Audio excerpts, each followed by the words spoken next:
नमस्कार, आज की बात में आपका स्वागत है। आज सबसे पहले आपको सावधान करना चाहता हूं कोरोना वायरस के नए खतरे के बारे में। यह वायरस का नया रूप पहले से ज्यादा तेज और पहले से ज्यादा खतरनाक बनकर आया है। और कोरोना के इस नए खतरनाक अवतार के बारे में सबसे पहले सावधान किया इंग्लैंड के प्राइम मिनिस्टर ने। इसके बाद France, Germany, Switzerland, Netherlands, Belgium और साउथ अफ्रीका जैसे तमाम मुल्कों में दहशत फैल गई है। इंग्लैंड में लोगों को घरों में बंद कर दिया गया है, मिलने जुलने पर पूरी तरह से रोक लगा दी गई है, स्ट्रिक्ट लॉकडाउन लगाया गया है। ब्रिटेन से फ्लाइट्स को बंद कर दिया गया है। इसकी वजह यह है कि कोरोना वायरस का जो नया रूप सामने आया है वो पुराने वायरस से 70% ज्यादा तेजी से फैलता है। कहा जा रहा है कि अगर पहले कोई व्यक्ति कोरोना वायरस के पीड़ित व्यक्ति के संपर्क में 5-6 मिनट के लिए आया तो उसे इंफेक्शन हो सकता था, लेकिन अब जो नया वायरस आया है, अगर उसमें इंफेक्टेड इंसान के संपर्क में कोई सिर्फ 30-40 सेकंड के लिए आया तो भी वायरस का शिकार होने का खतरा है। यह इतनी तेजी से फैलता है कि इस पर काबू पाना मुश्किल है। 70 गुना तेजी से फैलता है उस कोरोना वायरस के जिसका अब हम सामना कर रहे हैं। और हालत यह है कि ब्रिटेन समेत तमाम यूरोपीय देशों में इस नए कोरोना वायरस की दहशत से क्रिसमस की रौनक खत्म हो गई है।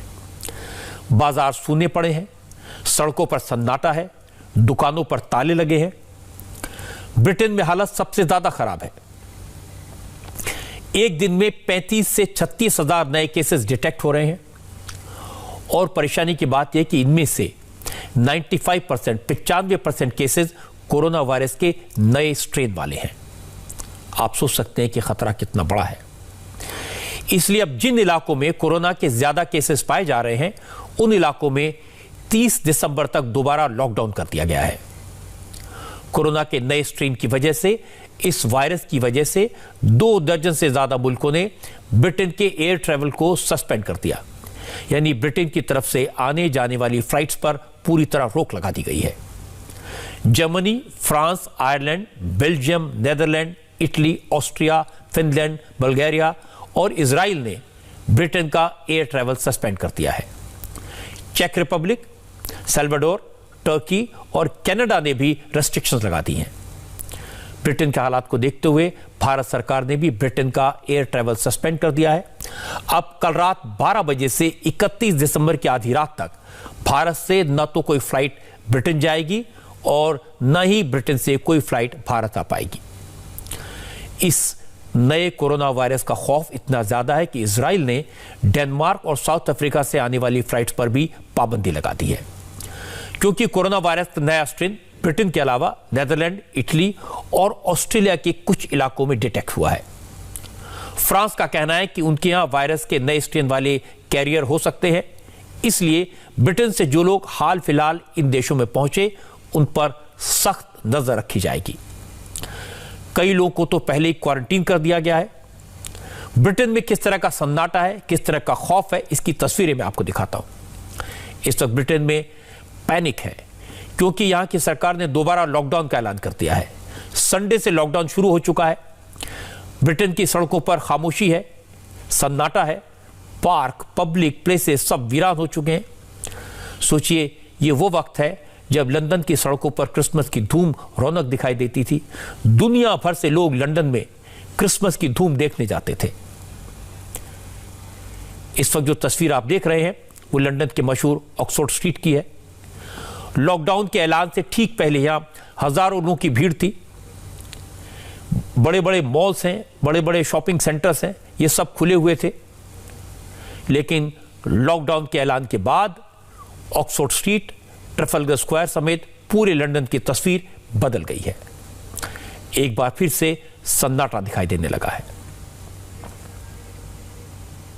लाखों लोग एक बार फिर घरों में बंद रहने को मजबूर हैं।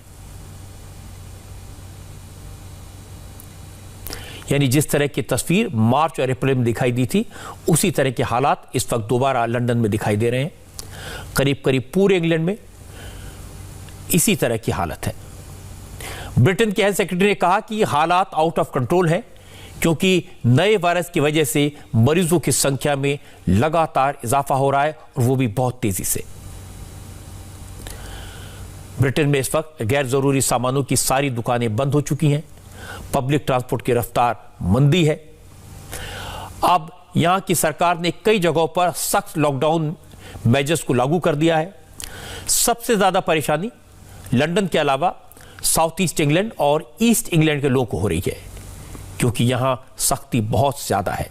लॉकडाउन पूरी तरह से लागू किया गया है। क्रिसमस के मौके पर 1,80,00,000 से ज्यादा लोग घरों में कैद रहने को मजबूर हैं।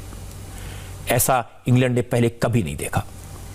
और चूंकि सरकार ने लॉकडाउन का ऐलान किया, इसलिए लंदन समेत इंग्लैंड के कई इलाकों में पैनिक बाइंग शुरू हो गई। लोगों के बीच डर का माहौल इसलिए बढ़ा क्योंकि आसपास के देशों ने भी लंदन के ट्रक्स को और दूसरे व्हीकल्स की एंट्री बैन कर दी। कई पोर्ट्स पर सामान की आवाजाही रुक गई। इस वजह से लोग घरों से बाहर निकले और डिपार्टमेंटल स्टोर्स के सामने लाइनें लगानी शुरू कर दी। पता चला है कि कई जगह पर स्टोर्स पूरी तरह खाली हो गए क्योंकि लोगों ने क्रिसमस को लेकर और आने वाले दिनों को लेकर अभी से पैनिक बाइंग की, सारा स्टॉक अपने घरों में भर लिया। जरा सोचिए, एक वायरस ने एक बार फिर किस तरह इंग्लैंड जैसे मुल्क को घुटनों के बल पर ला दिया। एयरपोर्ट हो, बस टर्मिनल हो, ट्रेन जंक्शन हो, हर जगह लोग परेशान हैं क्योंकि ऐन मौके पर इंटरनेशनल ट्रैवल सस्पेंड हो गए। यूरोप में चलने वाली यूरोस्टार ट्रेन की लंदन से पेरिस, ब्रसेल्स और एम्स्टर्डम के लिए सर्विसेज 2 दिन के लिए रद्द कर दी गई हैं। इसकी वजह से मुसाफिरों को ब्रिटेन से दूसरे यूरोपियन मुल्कों में जाने में दिक्कत हो रही है। जो लोग लंदन से अपने घर वापस जाना चाहते थे, वो अब यहीं फंस गए हैं।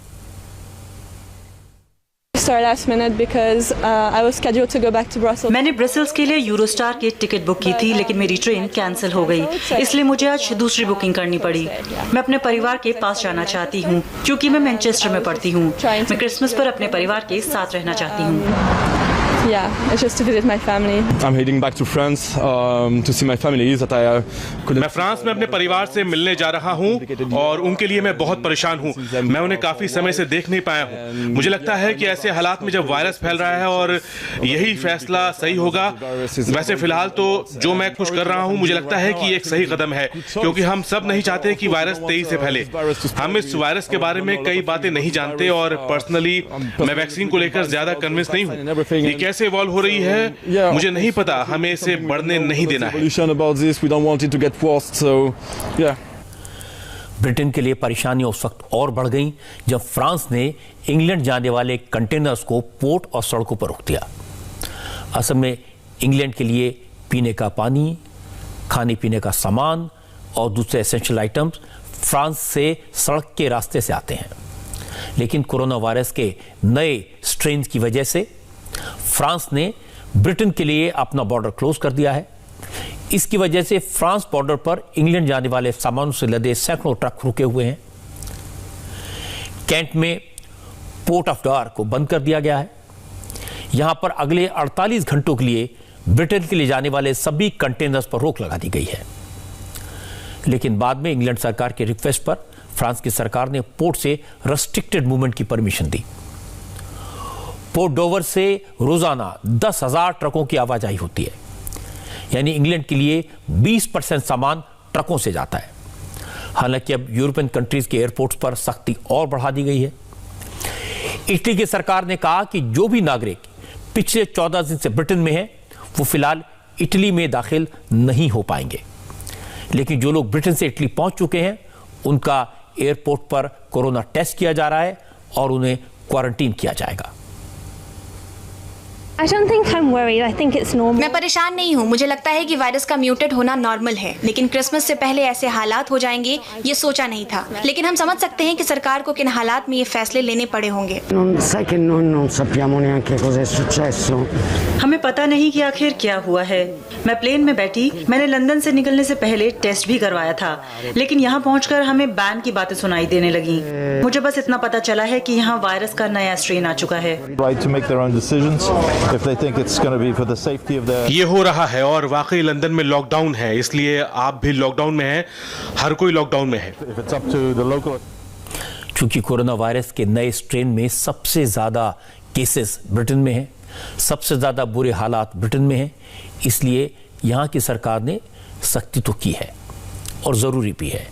सरकार की तरफ से कहा गया कि वो क्रिसमस के मौके पर इस तरह की पाबंदियां बिल्कुल नहीं लगाना चाहती थी, लेकिन मजबूरी है और ये मजबूरी कब तक रहेगी कोई नहीं जानता।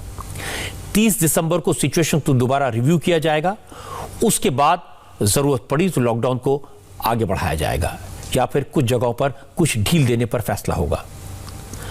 ब्रिटेन के प्राइम मिनिस्टर बोरिस जॉनसन ने कहा कि अभी तो यह भी पता नहीं चल सका है कि कोरोना की वैक्सीन नए स्ट्रेन के खिलाफ कारगर साबित होगी या नहीं।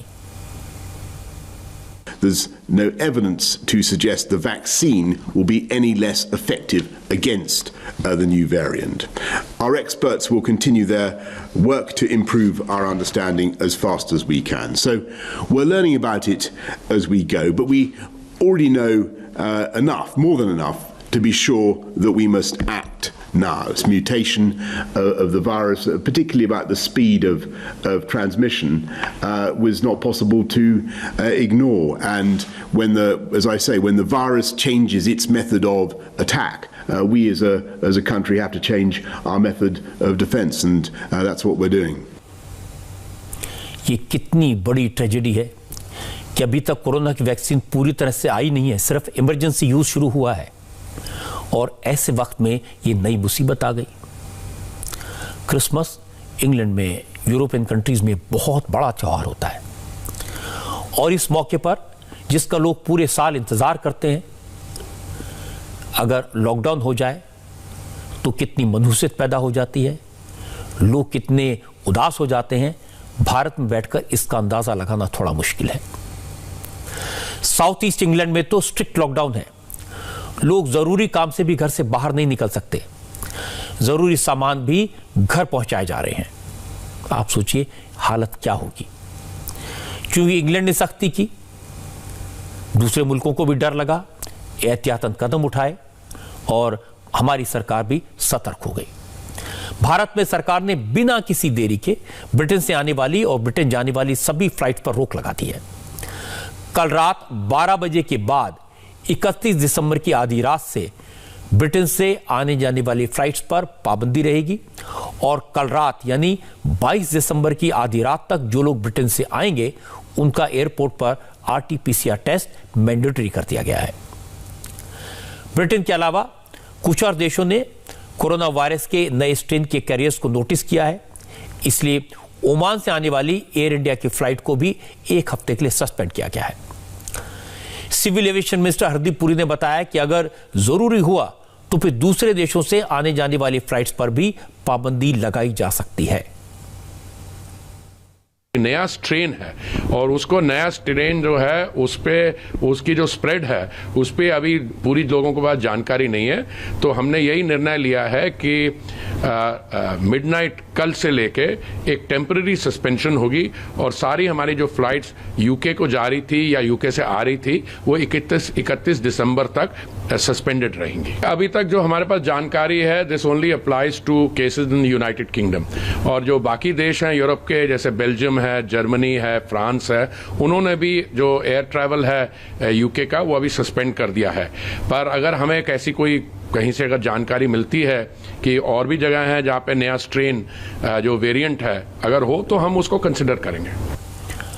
अब जब केंद्र सरकार ने ब्रिटेन की फ्लाइट को रोकने का फैसला किया तो फिर यहाँ की राज्य सरकारें भी अलर्ट हो गई। उद्धव ठाकरे ने महाराष्ट्र में अगले 15 दिन तक कोरोना से अलर्ट रहने का आदेश जारी किया है। खासकर मुंबई के लिए नए फैसले लिए गए हैं। मुंबई में कल से 5 जनवरी तक नाइट कर्फ्यू रहेगा। रात 11 बजे से सुबह 6 बजे तक लगने वाले नाइट कर्फ्यू में बसेस चलेंगी, टैक्सियां चलेंगी, लेकिन 5 से ज्यादा लोग एक जगह पर इकट्ठा नहीं हो पाएंगे। इसके साथ साथ जो पैसेंजर्स अगले 2 दिन ब्रिटेन, बाकी यूरोपियन और मिडिल ईस्ट कंट्रीज से मुंबई आने वाले हैं उन्हें इंस्टीट्यूशनल क्वारंटीन में रखा जाएगा। बीएमसी कमिश्नर ने बताया कि अगले 2 दिन में जो यात्री आएंगे उनके लिए एयरपोर्ट पर कोरोना टेस्ट की फैसिलिटी होगी। इसके लिए 2000 बीएमसी के डॉक्टर्स और नर्सिंग स्टाफ को तैनात किया गया है। इन सभी पैसेंजर्स को अलग अलग होटल्स में क्वारंटीन किया जाएगा। मुंबई में 5 फ्लाइटें आने वाली हैं। 2 फ्लाइटें आज रात को आएंगी लंदन से, 2 फ्लाइटें कल सुबह आएंगी और 1 फ्लाइट कल रात को आएगी 11 बजे। तो ये 5 फ्लाइटों में करीब 1000 जो यात्री आएंगे, उनके लिए हमारे आदरणीय मुख्यमंत्री महोदय ने ऐसे आदेश दिए हैं कि इनको सब लोगों में किसी भी एक पैसेंजर के अंदर कोई ये वायरस ना हो। जो नया प्रकार से एक वायरस कोविड का पाया गया है इंग्लैंड में, गलती से वो वायरस उनके वो साथ लेके ना आए और गलती से वो फैला ना दें यहाँ पे। इसलिए इन सभी लोगों को विदाउट एक्सेप्शन सभी लोगों को इंस्टीट्यूशनल क्वारंटाइन किया जाएगा होटल में। हमारे देश में राहत की बात यह है कि कोरोना वायरस के केसेस तेजी से कम हो रहे हैं। हालात अब काफी काबू में हैं, लेकिन कोरोना का नया रूप, नया स्ट्रेन हमारे देश में अभी तक तो नहीं है, लेकिन इससे सावधान रहने की जरूरत है। न पैनिक होने की जरूरत है, न परेशान होने की जरूरत है, सिर्फ अलर्ट रहने की जरूरत है, क्योंकि सावधानी हटी तो दुर्घटना घटी। इसलिए जब तक वैक्सीन नहीं आ जाती, तब तक 2 गज की दूरी और मास्क ही सबसे जरूरी है। अब सवाल यह है कि वैक्सीन कब तक आएगी, लोगों तक कब तक पहुंचेगी। इसका जवाब आज हेल्थ मिनिस्टर डॉक्टर हर्षवर्धन ने दिया। हर्षवर्धन ने कहा कि नए साल में भारत में कोरोना वैक्सीनेशन का प्रोसेस शुरू हो सकता है। जनवरी में कोरोना वैक्सीन की डोज लोगों को मिलना शुरू हो जाएगी। डॉक्टर हर्षवर्धन ने बताया कि सरकार चाहती है कि वैक्सीन पूरी तरह सेफ हो, भले थोड़ी देर हो जाए, लेकिन सरकार लोगों की जिंदगी के साथ खिलवाड़ बर्दाश्त नहीं कर सकती। हेल्थ मिनिस्टर ने कहा कि जिन कंपनियों ने कोरोना वैक्सीन की इमरजेंसी यूज की परमिशन मांगी है, उन्हें मंजूरी देने से पहले रेगुलेटर सभी वैक्सीन का एनालिसिस करेंगे। हर्षवर्धन ने कहा कि यह सरकार अगले 6-7 महीने में 30 करोड़ लोगों को वैक्सीन देने की स्थिति में होगी। जब ये 2021 का वर्ष शुरू होगा, तो जो शुरुआती इसके महीने हैं, और उसमें भी मैं व्यक्तिगत तौर पर ऐसा समझता हूं कि शायद जनवरी के महीने में भी कभी किसी भी स्टेज पे, किसी भी सप्ताह में ऐसा समय आ सकता है जब हम भारत के लोगों को पहला जो वैक्सीन का शॉट है वो देने की स्थिति में आ जाए। पहले जो 30 करोड़ लोग हैं, यानी पहले 30 करोड़ लोग में क्या है, पहला 1 करोड़ जो हेल्थ वर्कर्स हैं प्राइवेट सेक्टर में भी या पब्लिक सेक्टर में भी। दूसरे 2 करोड़ लोग वो हैं जो कि दूसरे नंबर पे प्रायोरिटी वाले जो फ्रंट लाइन वर्कर्स, हमारे पुलिस की फोर्सेस हैं, पैरामिलिट्री फोर्सेस हैं, हमारे मिलिट्री की फोर्सेस हैं, या हमारे सैनिटेशन स्टाफ है, कॉरपोरेशन के अंदर जो लोग फील्ड में फ्रंट लाइन में काम कर रहे हैं, ये एक करीब 2 करोड़ लोग बैठते हैं। ऐसे ही हमने ये देखा कि 50 वर्ष से ऊपर के जो लोग थे, 80% जो लोगों ने कोविड में अपने प्राण गंवाए वो 50 साल की उम्र से ज़्यादा के थे, 80%। तो ये 50 साल से ऊपर के हर व्यक्ति को उस कैटेगरी में रखा है। ये करीब 26 करोड़ के करीब लोग बैठते हैं, और 1 करोड़ लोग अभी हमने रफ एस्टिमेट किया है, वो लोग हैं जो 50 साल से कम उम्र के हैं, और शायद कम उम्र होने पे भी कोई ना कोई उनको शरीर में कोई ब्लड प्रेशर है, डायबिटीज़ है, हार्ट की, किडनी की, या किसी भी प्रकार की कोई बीमारियां हैं। तो ऐसे अभी 30 करोड़ लोगों को प्रायोरिटाइज किया गया है। अब भारत में वैक्सीन की कैसी तैयारी है, इसका अंदाजा तो डॉक्टर हर्षवर्धन ने दिया। अमेरिका में तो लोगों को वैक्सीन की डोज दी जा रही है, इसके बाद भी अमेरिका में हालत सबसे ज्यादा खराब है। अमेरिका दुनिया का सबसे ज्यादा मेडिकली एडवांस्ड कंट्री है, लेकिन यहां कोरोना के 1 करोड़ 80 लाख से ज्यादा केसेस सामने आ चुके हैं। रोजाना 2 से 2.5 लाख नए केसेस सामने आ रहे हैं। सारी की सारी मेडिकल फैसिलिटीज बेबस हैं। अब तक 3,10,000 लोगों की अमेरिका में मौत हो चुकी है। हालांकि अमेरिका में सरकार ने फाइजर के बाद आज मॉडर्ना की वैक्सीन को भी इमरजेंसी यूज की इजाजत दे दी, यानी अमेरिका में फाइजर की वैक्सीन के साथ साथ मॉडर्ना वैक्सीन की वैक्सीन भी दी जा सकेगी। बड़ी बात यह कि आज अमेरिका के प्रेसिडेंट इलेक्ट जो बाइडेन और उनकी वाइफ जिल बाइडेन भी कोरोना वैक्सीन की डोज लेने वाले हैं। पता यह चला है कि अमेरिका में पिछले हफ्ते 2.5 लाख से ज्यादा लोग फाइजर की वैक्सीन को लगवा चुके हैं। लेकिन एक परेशानी की बात है कि वैक्सीन के पहले डोज के बाद 5 लोगों में गंभीर एलर्जिक रिएक्शन देखने को मिले। इसके बाद अमेरिका की हेल्थ एजेंसी ने लोगों से कहा कि अगर उन्हें वैक्सीन की पहली डोज के बाद एलर्जी होती है तो वो कोरोना वैक्सीन की दूसरी डोज ना लगवाएं। जहां तक मॉडर्ना वैक्सीन की बात है तो कंपनी का दावा है कि वो इस साल के आखिर तक अमेरिका के लिए वैक्सीन के 2 करोड़ डोजेस तैयार कर लेगी और अगले साल की शुरुआत में 10 करोड़ और डोजेस तैयार किए जा सकते हैं। अमेरिका और ब्रिटेन के बाद चीन के बारे में बात कर लें। चीन जहां से वायरस शुरू हुआ था, वुहान से कोरोना का वायरस पूरी दुनिया में फैला था। कोई नहीं जानता कि ये मैन मेड था या नेचुरल था। अब चीन का दावा यह है कि उसने कोरोना की 5 वैक्सीन तैयार कर ली हैं और उसकी 2 वैक्सीन को कई देशों ने अप्रूव ही कर दिया है। इजिप्ट, टर्की, बहरीन जैसे मुल्कों ने चाइनीज कंपनी के साथ कोरोना वैक्सीन को लेकर कॉन्ट्रैक्ट साइन किया है।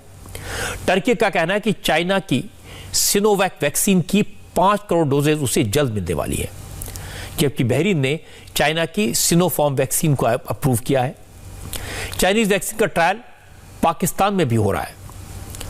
चीन पाकिस्तान को सबसे बड़ी मात्रा में कोरोना वैक्सीन की सप्लाई करेगा। लेकिन हैरानी की बात है कि जो चीन दुनिया के तमाम मुल्कों को कोरोना की वैक्सीन प्रोवाइड कर रहा है, उसने खुद अपने लिए फाइजर कंपनी की वैक्सीन की 10 करोड़ डोजेस ऑर्डर किए। अब चाइना ने ऐसा क्यों किया? क्या उसे अपनी वैक्सीन पर भरोसा नहीं है? यह तो शायद कभी पता भी नहीं चलेगा।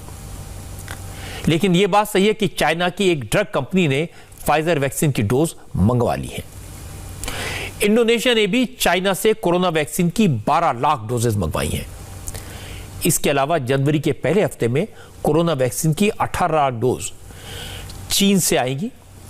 इंडोनेशिया ने चाइनीज वैक्सीन मंगवा तो ली है, लेकिन इसके इस्तेमाल पर रोक लगा दी। और रोक की वजह है कि इंडोनेशिया उलेमा काउंसिल को शक है कि चाइनीज वैक्सीन को बनाते वक्त पोक का इस्तेमाल किया गया है।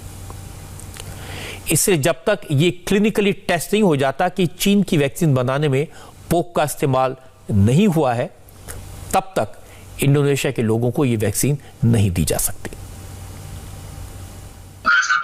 अभी तक इस वैक्सीन को लेकर कई तरह की बातें हो रही हैं, जिसके बारे में अभी तक कोई सफाई नहीं आई है। इसलिए इस पर किसी तरह का कोई फतवा नहीं दिया जा सकता और न इस पर किसी तरह की कोई सुनवाई हो सकती है।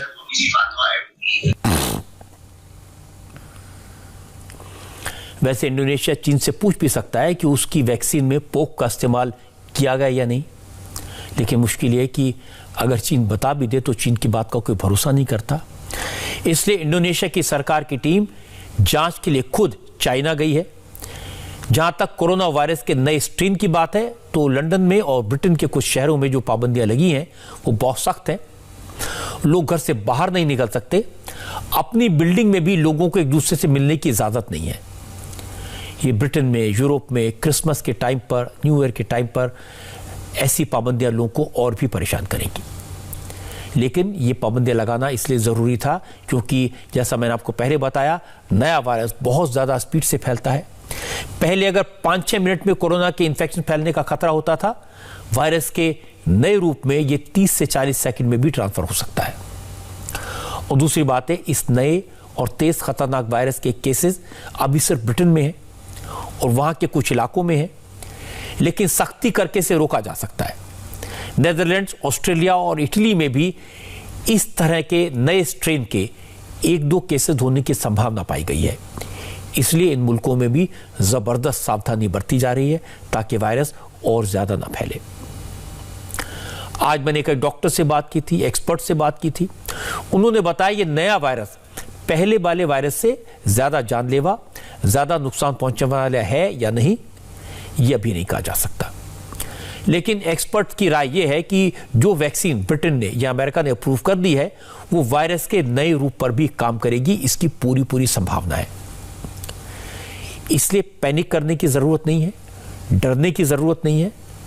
फॉर्मूला पुराना है, मास्क लगाना है और दूरी बनाए रखना है, तभी इस वायरस से बचा जा सकता है। पश्चिम बंगाल में अब तृणमूल कांग्रेस और बीजेपी का टकराव और बढ़ गया है। अब आमने सामने की लड़ाई होने लगी है। आज ममता बनर्जी ने अमित शाह पर बंगाल को बदनाम करने का इल्जाम लगाया। ममता ने कहा कि अमित शाह बंगाल में आकर जो कहकर गए हैं, जितने आरोप उन्होंने लगाए हैं, सब झूठे हैं, सबके सबूत उनके पास हैं। कल वो अमित शाह की एक एक बात का जवाब देंगी। असल में अमित शाह कल ही 2 दिन के बंगाल दौरे से लौटे हैं। उनकी रैली में, अमित शाह के रोड शो में जबरदस्त भीड़ उमड़ी थी। इसके बाद अमित शाह ने आरोप लगाया कि पहले वामपंथियों ने बंगाल को बर्बाद किया और उसके बाद ममता ने बंगाल को कंगाल कर दिया। आज ममता बनर्जी ने कहा अमित शाह के बयान झूठ का पुलिंदा है। अमित शाह को बोलने से पहले फैक्ट्स को क्रॉस चेक करना चाहिए।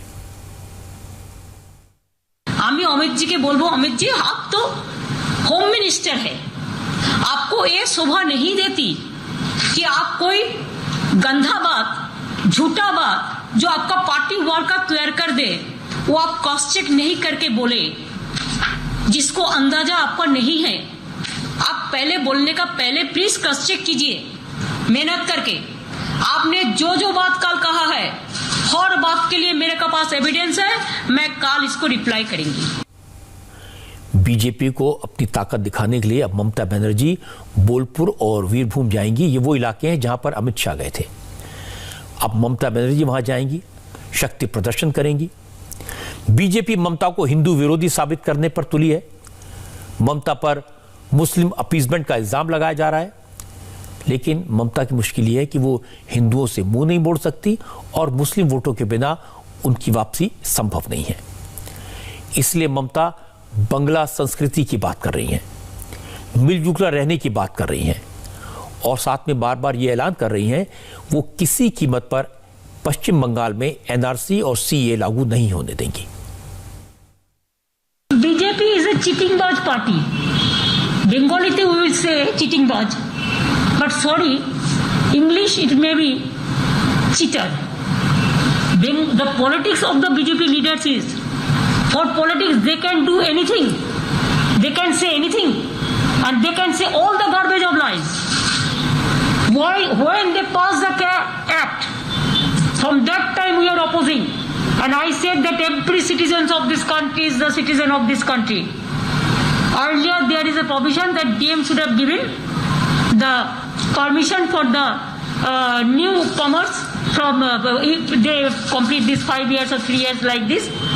But whoever who came before 1971, all are the citizens of this country. We are against of this, we are against of NPR, we are against of NRC. Nothing is being withdrawn right now. So it very much exists. And we will fight the battle and we will not allow any people to go out from the country.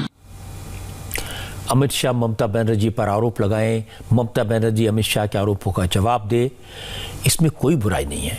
लोकतंत्र है, election होने वाले हैं, election तक आरोपों प्रत्यारोपों का जवाब, सवाल और जवाब का जो जवाब दौर है वो चलता रहेगा। पर चिंता होती है हिंसा को देखकर। पश्चिम बंगाल में बीजेपी कार्यकर्ताओं पर हमले हो रहे हैं। बीजेपी के कार्यकर्ताओं की हत्याएं लगातार हुई हैं, लेकिन हमलावर पकड़े नहीं जाते, पुलिस सामने नहीं आती। अगर इसके बाद भी ममता बनर्जी ये कहती हैं कि बीजेपी वाले खुद अपने लोगों को मरवा रहे हैं, तो कौन मानेगा? जब ममता कहती है कि बंगाल में सब ठीक है, कानून का राज है, तो सवाल तो उठेंगे। इसीलिए आज पश्चिम बंगाल के गवर्नर जगदीप धनखड़ ने कहा कि बंगाल में लोकतंत्र का गला घोटा जा रहा है। धनखड़ ने इल्जाम लगाया कि बंगाल की पुलिस राजनीति से प्रेरित होकर काम करती है, अपने राजनीतिक आकाओं के इशारे पर उनके विरोधियों के खिलाफ काम करती है। जब भी राजनीतिक कदम सत्तारूढ़ दल के खिलाफ या सत्तारूढ़ दल की विचारधारा के विपरीत या सत्तारूढ़ दल से अलग हटकर राज्य में कोई राजनीतिक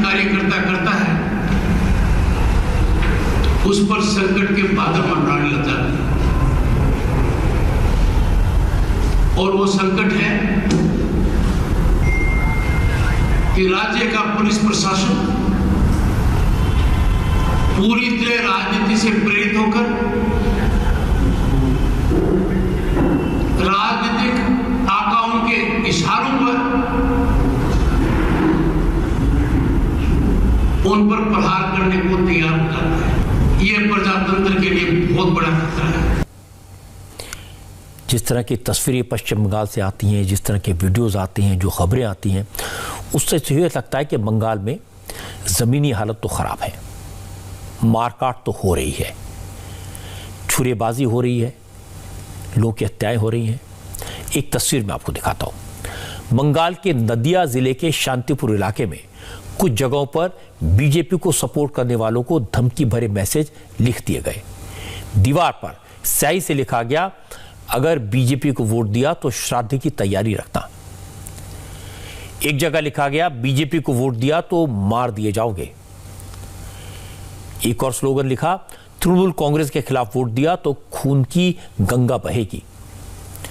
सुबह सुबह दुकानों और मकानों की दीवारों पर लिखे इन संदेशों को लोगों ने पढ़ा तो इलाके में नाराजगी फैल गई। बीजेपी के कार्यकर्ताओं ने धरना दिया। पश्चिम बंगाल बीजेपी के प्रभारी कैलाश विजयवर्गीय ने भी इस तरह का एक वीडियो सोशल मीडिया पर शेयर किया और लिखा, क्या यही ममता राज का लोकतंत्र है? लेकिन जैसे ही मामले की चर्चा शुरू हुई, लोगों ने इस तरह की हरकतों का विरोध किया तो प्रशासन ने दीवारों पर रंग रोगन करके धमकी वाले मैसेज को पोत दिया। रियाल में लिखा है कि कोई भाजपा को वोट डालेगा उसको मार दिया जाएगा। एक टीएमसी से कार्य करता है। अभी जनता एक हुआ है, कोई डर मार देखे का काम नहीं हुआ है। किसी ने बीजेपी को वोट डाला तो उसको मार दिया जाएगा, नदी खून की नदियाँ बहा दिया जाएगा, ऐसे कुछ लिखा था। और मनोज सरकार को नाम देगा। हमारा जो विरोधी जो एगेंस्ट जो पार्टी है, कौन सा पार्टी? तृणमूल कांग्रेस, उसका ही कोई कार्यकर्ता को। अब प्रशासन ने तो मामले की जांच की जाएगी ये कहकर मसले को टाल दिया, लेकिन तृणमूल कांग्रेस के लोकल लीडर्स मान रहे हैं कि ये काम तृणमूल कांग्रेस की ने करवाया था, तृणमूल कांग्रेस के लोगों का काम है। ये लोग जानबूझकर पार्टी को बदनाम कर रहे हैं और ऐसे लोगों के खिलाफ एक्शन होगा। ये गलत काम है जो इसको साथ करप्टेड है। हम उसी के लिए हम जिला नेतृत्व और प्रेसिडेंट टीएमसी को रेस्पेक्टेड बहुआ मोहितो के साथ बातचीत किया, थाना उसी को साथ हम बातचीत किया। एक गलत काम जो भी करा उसको सजा मिलना चाहिए जरूर। कोई लोग है जो दल में अंदर में है और दल का बदनाम करता है, इसीलिए हम जिला नेतृत्व को साथ ये बातचीत किया था। जिला प्रेसिडेंट जो उसके लिए तो बोलता है जो आप पार्टी के काम नहीं करना चाहिए, उसी के बार बार बताया, लेकिन वो एक काम करके दल के जो लिखा है उसका नाम क्या है? उसका नाम तो जानता है, हम देखा है, मनोज सरकार है। वो टीएमसी करता है। टीएमसी का दल जरूर उसके साथ एक्शन लेगा। अब ये तो बात साफ है कि करने वाले टीएमसी के लोग ही हैं और टीएमसी में ही ऐसे लोग भी हैं जो इस तरह की हरकतों का विरोध करते हैं। और पश्चिम बंगाल से जब इस तरह की खबरें बार बार आती हैं तो अब हैरानी भी नहीं होती, लेकिन लोकतंत्र के लिए अच्छा नहीं है। बंगाल में हिंसा हो रही है और लगातार हो रही है। ममता बनर्जी को भले ही बुरा लगे, लेकिन चूंकि 10 साल से उनकी सरकार है, इसलिए सवाल तो उनसे पूछे ही जाएंगे। ममता की पार्टी छोड़कर बड़े बड़े नेता बीजेपी में क्यों जा रहे हैं, यह सवाल भी तृणमूल कांग्रेस के सामने है। आज तृणमूल कांग्रेस ने इसका जवाब देने की कोशिश की अपने तरीके से। बीजेपी के एमपी सौमित्र खान की वाइफ सुजाता मंडल खान ने बीजेपी छोड़कर तृणमूल कांग्रेस ज्वाइन कर ली। पहले सौमित्र खान भी ममता की पार्टी में थे। 2014 में वो तृणमूल के टिकट पर बिष्णुपुर लोकसभा सीट से जीते थे, लेकिन 2019 के लोकसभा चुनाव से पहले सौमित्र खान ने बीजेपी ज्वाइन कर ली और वो बीजेपी के टिकट पर चुनाव जीते। सौमित्र खान के कैंपेन करने पर कलकत्ता हाईकोर्ट ने रोक लगा दी थी, इसलिए उस वक्त उनकी वाइफ सुजाता मंडल ने अकेले ही सौमित्र खान के लिए कैंपेन किया। अब सुजाता को लगता है कि उन्हें बीजेपी से कुछ नहीं मिला, उन्होंने इतनी मेहनत की लेकिन सम्मान नहीं मिला। इसलिए वो ममता दीदी के पास लौट आई। आज सुजाता मंडल ने सौगत राय की मौजूदगी में तृणमूल कांग्रेस का झंडा उठाया। मैं हमेशा चैलेंज लेना पसंद करती हूँ, तो जिसमें जो चैलेंज लेने के बाद मेरा सम्मान नहीं मिलेगा वो चैलेंज का क्या फायदा। तो मैं उस पार्टी तब किया था जब वो पार्टी का दुर्दिन था और पार्टी से मेरे को कुछ भी सुविधा नहीं मिला और मैं उस पार्टी से कुछ सुविधा लेके भी नहीं ज्वाइन किया। बाकी सारा लोग तो आज जो इस पार्टी से उस पार्टी, उस पार्टी से इस पार्टी कर रहा है, आप अच्छी तरह से गौर करके ये देख लो कि वो सब जो पार्टी छोड़ के आ रहा है वो पार्टी से सुख सुविधा पूरा हासिल करने के बाद जब सोच रहा है इस पार्टी में मुझे टिकट नहीं मिलेगा, इस पार्टी का अभी खराब समय आ रहा है, तो मैं अच्छे समय के लिए और ज्यादा भोग करने के लिए मैं उस पार्टी में चला जाएगा। अब सुजाता मंडल की नाराजगी बिल्कुल साफ है, आप समझ सकते हैं। उन्होंने मेहनत की, उनके हस्बैंड इलेक्शन जीत गए, उन्होंने उनको बनाया, ऐसा उन्हें लगता है। लेकिन उन्हें क्या मिला? पतिदेव तो मेंबर ऑफ पार्लियामेंट बन गए, लेकिन नेता तो वो खुद बनना चाहती हैं। अब बीजेपी में संबंध नहीं है, इसलिए तृणमूल कांग्रेस के साथ चली गई। लेकिन इस चक्कर में परिवार में फूट पड़ गई है। सौमित्र खान ने आज कहा कि वो आज ही सुजाता मंडल को तलाक का नोटिस भेजेंगे। उनके लिए पार्टी परिवार से ज्यादा बड़ी है।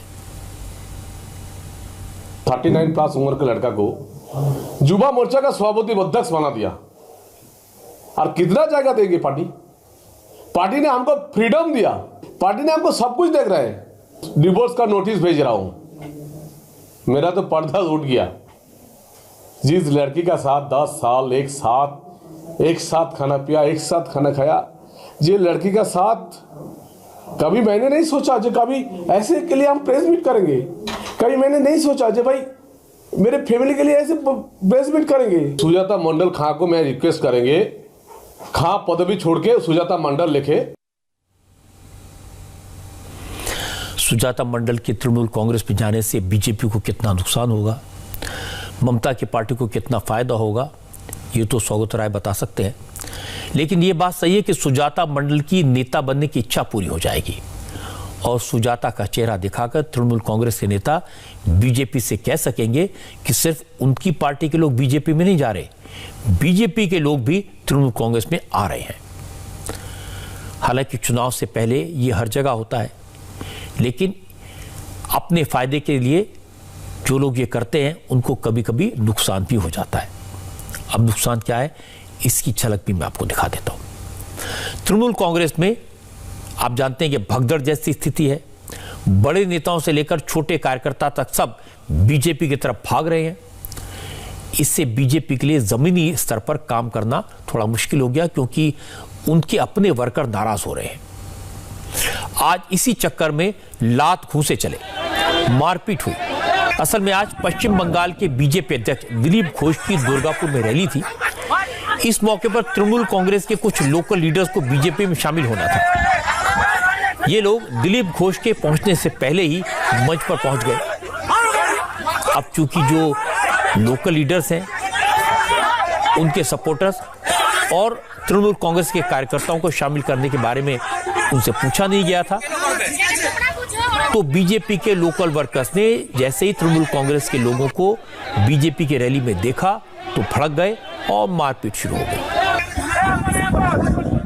2017 का इलेक्शन में जो कोयला चोर लोग, जो लोहा चोर लोग, बमबाजी हम लोग का 13 नंबर वार्ड में किया था, 14 नंबर वार्ड में किया था, 34 में किया था, सब काउंसिलर लोग का घर में बम फेंका था। वो आज बीजेपी ज्वाइन कर रहा है, तो हम लोग से बीजेपी कौन कर रहा है? जो कर रहा है वो पता है, और भोला साहब करवा रहा है वो भी पता है, लखन गुरु भी करवा रहा है।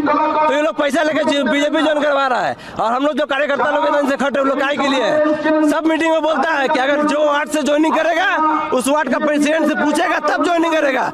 हम 13 नंबर वार्ड का प्रेसिडेंट हमसे नहीं पूछा, यहाँ डायरेक्ट आके ज्वाइन करवाएगा। ये तो पार्टी के कार्यकर्ता हैं जो जमीन पर मेहनत करते हैं, पार्टी के लिए सड़क पर संघर्ष करते हैं, और जब पार्टी का अच्छा वक्त आने की पॉसिबिलिटी हो जाती है, संभावना हो जाती है, उस वक्त दूसरी पार्टी के लोग आ जाएं, उन्हें तरजीह मिले तो बुरा तो लगेगा। ये बात सिर्फ कार्यकर्ताओं पर लागू नहीं होती, बीजेपी के बड़े नेताओं के मन में भी ये बात खटास पैदा कर रही है। बाबुल सुप्रियो आसनसोल से मेंबर ऑफ पार्लियामेंट हैं, केंद्र सरकार में मंत्री हैं, लेकिन जब आसनसोल के विधायक जितेंद्र तिवारी ने असेंबली से इस्तीफा देकर बीजेपी ज्वाइन की तो बाबुल सुप्रियो को बुरा लगा और उन्होंने अपनी नाराजगी छुपाई नहीं, जाहिर की। ये नॉर्मल है। इसलिए अगर चुनाव से पहले बड़ी संख्या में तृणमूल कांग्रेस के नेता और वर्कर्स बीजेपी में शामिल होते हैं तो इससे बीजेपी की हवा तो बनेगी, लेकिन अपने पुराने नेताओं और अपने पुराने कार्यकर्ताओं की नाराजगी भी पार्टी को नुकसान पहुंचा सकती है। वैसे ममता बनर्जी भले ही केंद्र सरकार या नरेंद्र मोदी की योजनाओं का विरोध करती हूं, लेकिन चुनाव से पहले ममता को यह समझ आ गया कि केंद्र सरकार की योजनाओं से लोगों को फायदा तो मिल रहा है। बंगाल में योजनाएं न लागू होने से लोग नाराज भी हैं। इसलिए ममता बनर्जी प्रधानमंत्री किसान सम्मान निधि योजना बंगाल में लागू करना चाहती हैं और इसके लिए उन्होंने कृषि मंत्री नरेंद्र सिंह तोमर को चिट्ठी लिखी है। उस चिट्ठी की कॉपी आप अपने टीवी स्क्रीन पर देख सकते हैं। ममता योजना तो लागू करना चाहती है, लेकिन इसका क्रेडिट केंद्र सरकार को नहीं देना चाहती। ममता चाहती है केंद्र की योजना राज्य के जरिए लागू हो, केंद्र सरकार पैसा दे और उसे किसानों के खातों तक पश्चिम बंगाल की सरकार पहुंचाए। इसलिए आज गवर्नर जगदीप धनखड़ ने कहा कि ममता बनर्जी किसानों के साथ धोखा कर रही हैं। केंद्र की योजनाओं के रास्ते में ममता सरकार मिडिलमैन बनना चाहती है। माननीय मुख्यमंत्री जी ने लिखा वो पैसा हमें दे दीजिए, हम बांटेंगे। क्यों? किस लिए? जब पूरा देश एक तरफ चल रहा है, मिनिमम गवर्नमेंट मैक्सिमम गवर्नेंस,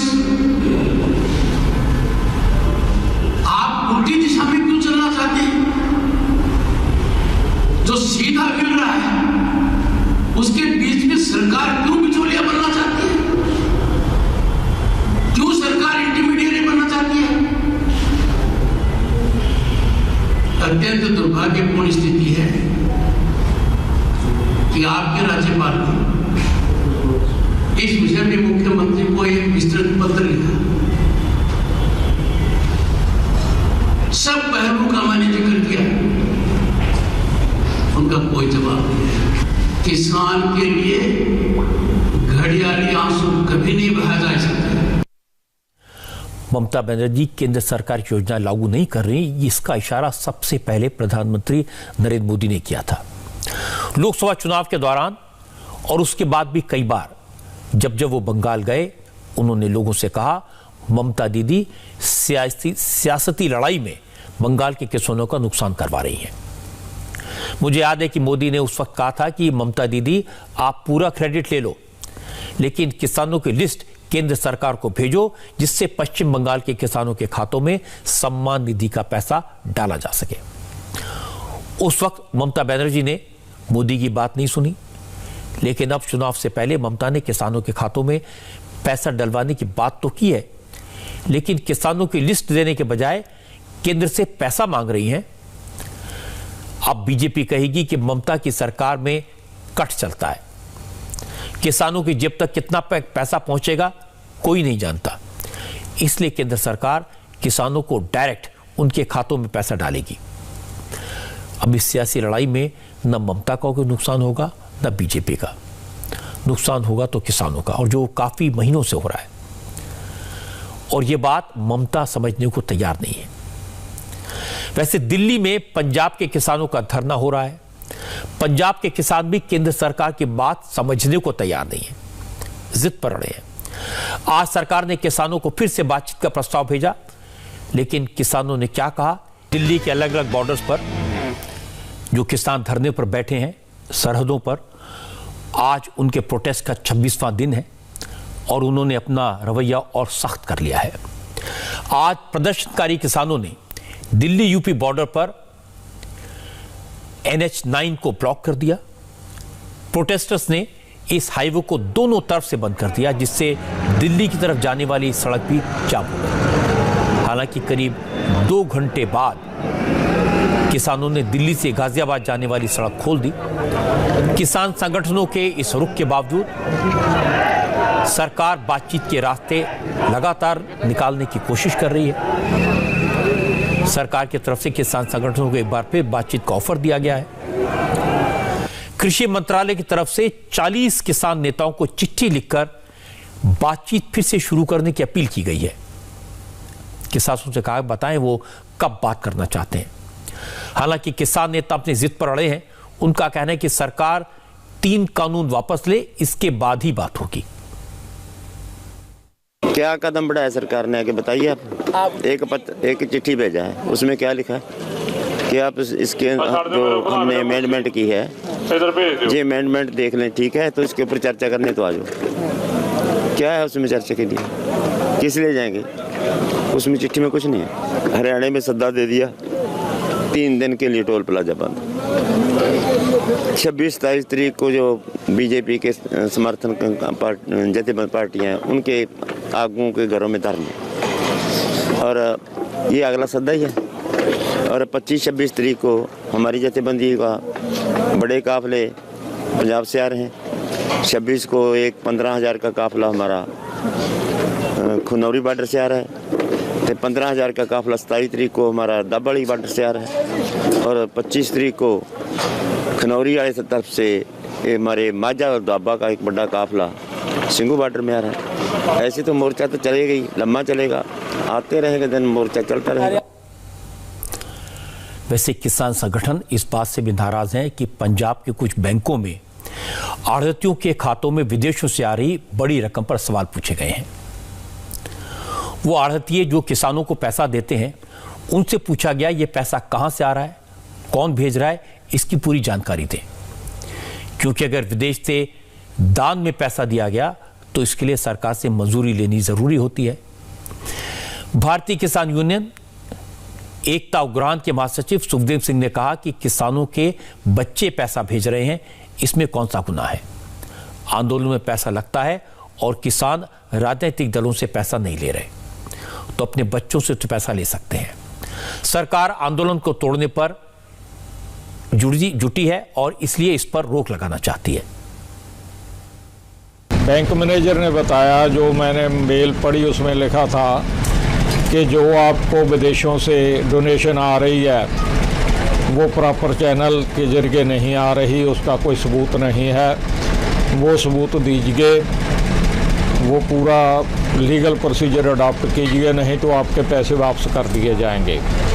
ये कोई एनआरआई से आने वाले पैसे तकरीबन 6-7 लाख रुपए होंगे, इतने ही या इससे भी ज़्यादा यहाँ से अपने देश से भी, अलग अलग राज्यों से भी, अपने गांव से भी और गांव से भी, पंजाब से भी, बॉम्बे से भी और भी आ रहे हैं। देने वाले लोग बहुत से तो मुझे पर्सनली भी जानते हैं, बहुत से मेरे गांव के भी हैं, निकटवर्ती गांव के भी हैं, मगर बहुत से ऐसे भी हैं जो बिल्कुल पर्सनली कुछ नहीं जानते, सिर्फ और सिर्फ किसान एजुटेशन की सपोर्ट में भेज रहे हैं डोनेशन, क्योंकि हमारे ऑर्गेनाइजेशन ने मेरा अकाउंट नंबर दिया है। ये तुम बार बार कहते हैं कि किसान आंदोलन करें, इसमें किसी को आपत्ति नहीं है। विदेशों में रहने वाले उनके बच्चे किसानों को पैसा भेजें, इस पर भी कोई आपत्ति नहीं है। लेकिन अगर आढ़तिये विदेशों से बड़ी मात्रा में पैसा लें, इस आंदोलन में लगाएं, एक ही खाते में दर्जनों लोग पैसे भेजें, तो फिर सवाल उठना तो लाजमी है। विदेशों से चंदा लेने पर रोक नहीं है, लेकिन इसके लिए नियम है, कानून है, और राजनीतिक काम के लिए विदेशों से पैसा नहीं लिया जा सकता। वैसे किसान आंदोलन पर 2-3 बातें बिल्कुल साफ दिखाई दे रही हैं। पहला ये कि किसान अब अपनी जिद पर अड़ गए हैं, वो तर्क सुनने को तैयार नहीं है। दूसरी बात ये, पूरा आंदोलन वामपंथियों के हाथों में चला गया है और वामपंथी नहीं चाहते कि सरकार के साथ किसी तरह का समझौते का कोई फार्मूला निकले, वो तो सरकार के साथ टकराव चाहते हैं। और तीसरी और गंभीर बात यह भी सामने आई कि किसान आंदोलन के लिए आढ़तियों के जरिए बाहर से फंड भेजा जा रहा है। ये चिंता की बात है। किसानों की डिमांड को लेकर हर किसी को उनसे सहानुभूति है, हर किसी को इस बात की तकलीफ है कि सर्दी के मौसम में किसान सड़कों पर धरना देकर बैठे हैं। सरकार की नीयत पर भी शक नहीं किया जा सकता, क्योंकि सरकार ने किसानों की आशंकाओं को दूर करने की बार बार कोशिश की है। खुद प्रधानमंत्री मोदी ने इतना एफर्ट किया, इतना प्रयास किया, लेकिन अगर वामपंथी सारा आंदोलन तो अपने हाथ में ले चुके हैं, आंदोलन के लिए बाहर से फंड जुटा रहे हैं, तो फिर यह चिंता की बात है। फिलहाल एक ब्रेक के लिए रुकते हैं और ब्रेक के बाद मैं आपको बताऊंगा कि इमरान खान आजकल अपनी आवाम को इंडियन आर्मी का खौफ कैसे दिखा रहे हैं। बड़ी खबर आपको बता दूं, पाकिस्तान में इस वक्त दहशत का माहौल है। पूरी आर्मी रेड अलर्ट पर है। हाई लेवल मीटिंग्स का दौर लगातार चल रहा है और यह खौफ पैदा किया है पाकिस्तान के प्राइम मिनिस्टर इमरान खान ने। पहले उन्होंने 4 ट्वीट इंग्लिश में किए और फिर इन सबको उर्दू में ट्रांसलेट किया। इमरान खान ने लिखा कि भारत पाकिस्तान पर सर्जिकल स्ट्राइक करने वाला है, हिंदुस्तान कभी भी किसी भी वक्त हमला कर सकता है। इमरान ने दावा किया कि पीओके के चिरकोट इलाके में यूनाइटेड नेशंस की गाड़ी को भारत की फौज ने निशाना बनाया और सबूत के तौर पर इसके बाकायदा फोटो भी जारी किए गए। हालांकि जब हमने जांच की तो यह दावा पूरी तरह गलत निकला। पाकिस्तान के मुताबिक जिस वक्त यूएन की गाड़ी पर गोली चलाई गई, उसी वक्त एलओसी पर इंडिया टीवी के डिफेंस एडिटर मनीष प्रसाद मौजूद थे। मनीष ने बताया कि गोलियां चली जरूर थी, लेकिन पाकिस्तान की तरफ से। और आखिर में एक नजर उन खबरों पर डाल लेते हैं जो कल हेडलाइंस बनेगी। कल प्रधानमंत्री नरेंद्र मोदी अलीगढ़ मुस्लिम यूनिवर्सिटी के शताब्दी समारोह में हिस्सा लेंगे। एमयू के छात्रों को वीडियो कॉन्फ्रेंसिंग के जरिए संबोधित करेंगे।